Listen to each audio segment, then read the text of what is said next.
The catastrophes described in ancient sources were traumatic experiences common to all mankind. Purged from conscious memory, these records are now interpreted as allegories, metaphors, and the trauma has been submerged in the unconscious. Collective amnesia.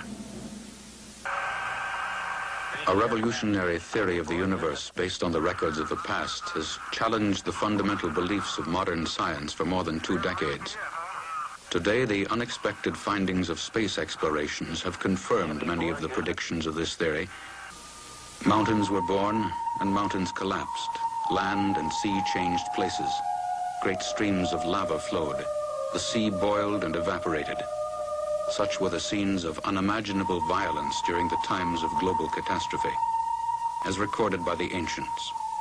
Here in the New York Herald Tribune, Explosion in Science, the artist's conception of what happened when the heavens burst. What happened during the 1500 BC upheaval, which we read about in the Bible as the exodus of the Israelites from Egypt, and the phenomena or upheaval that accompanied that. And this is the artist's conception of what happened in Palestine and Mexico and China. Lightning, meteorites being rained down as the comet's head came closer to the earth, followed by floods. Same in Mexico, where water swept over the entire land, great gigantic tides. There were repeated changes in the Earth's orbit, in the lengths of day, the seasons, and the year. In these catastrophes, entire species of animals were annihilated. Others proliferated from wholesale mutations. Mankind was decimated. Civilizations destroyed. The papyrus of Ipuwer synchronized biblical and Egyptian events and led to a reconstruction of ancient history. Many questions debated for centuries found an answer. In the Bible, the identity of the beautiful Queen of Sheba at the court of Solomon was unknown. In Egyptian records, the land of Punt, visited by Queen Hatshepsut, could not be determined. In Velikovsky's reconstruction, it is clear that Punt is the land of Solomon and Hatshepsut is the Queen of Sheba.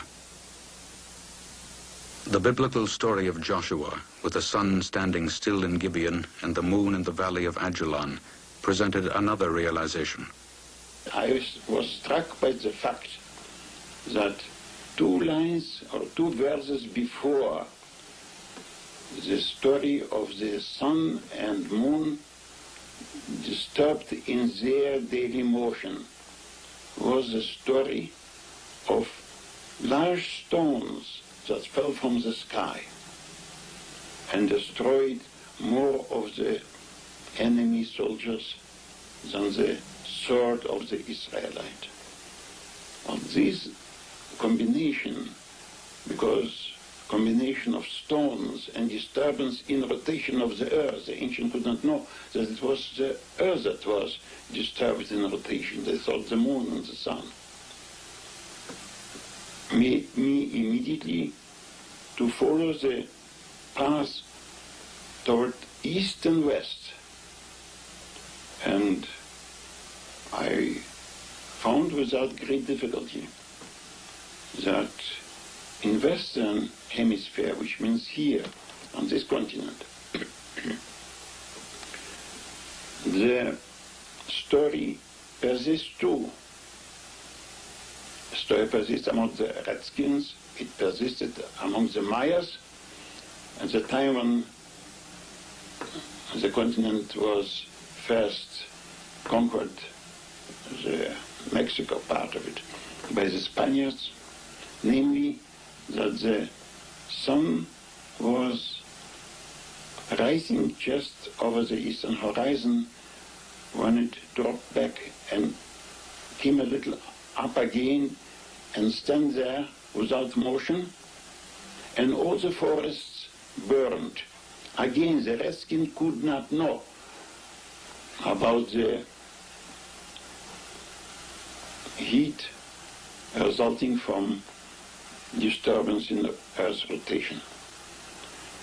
So, of course, this would be not enough. You had to go to all civilization, to Japan, to China, to India, to Persia, to Babylonia, to Assyria, to Asia Minor, to Greece, to Rome, to Judea, to Egypt, to Mexico, to Peru, to Iceland, and for oral transmission even to East Indies.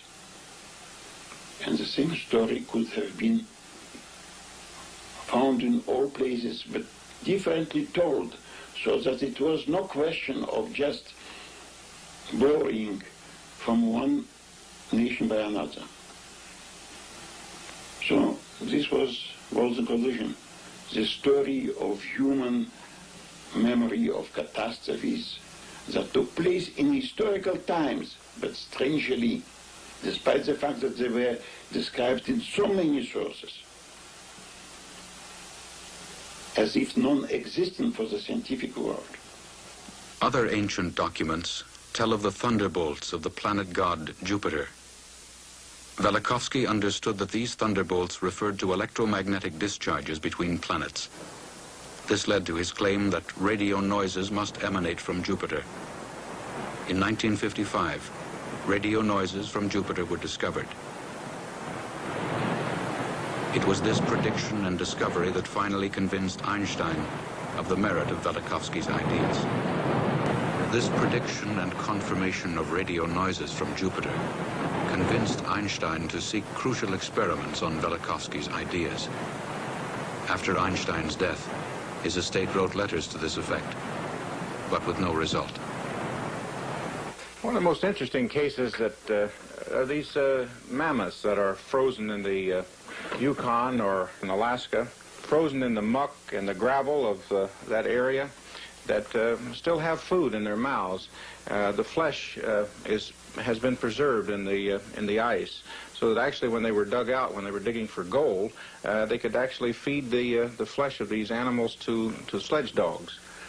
Whatever happened happened suddenly, as for example the tilting of the axis of the Earth and freezing them right there where they were found. Why did the ancients worship stars or planets that the average person can't pick out of the sky today?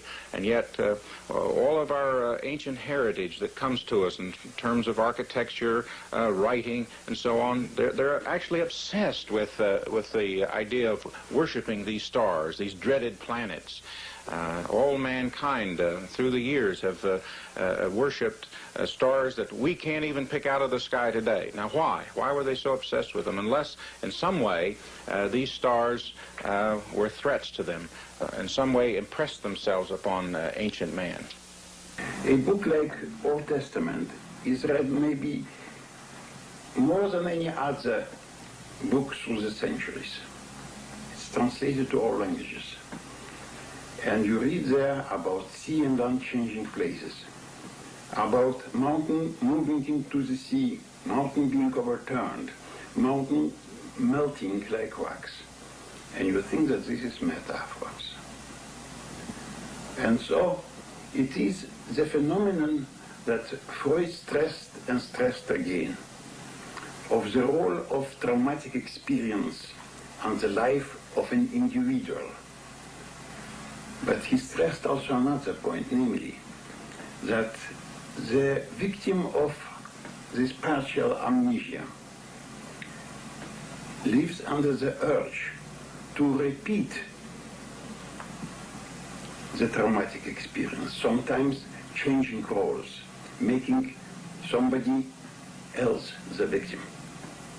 And mankind today, advanced enough in technology, produced thermonuclear weapons that could be like symbol or something representing the ancient, violent, celestial bodies that through fire and smoke disturbed the rotation of the earth.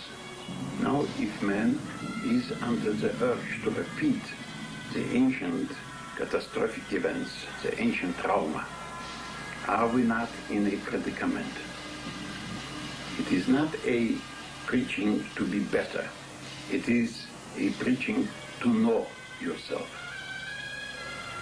As long as a man doesn't remember his past, he acts as a neurotic, a person who suffered a traumatic experience. Due to this traumatic experience, suffered also an amnesia. Are there any rituals that we are practicing now which would seem to indicate a repetition of this trauma? Not only any ritual, almost all rituals in religions, in various religions, all our observation in some way go back to the astral religion, to the beginnings that are rooted in the catastrophic events of the past.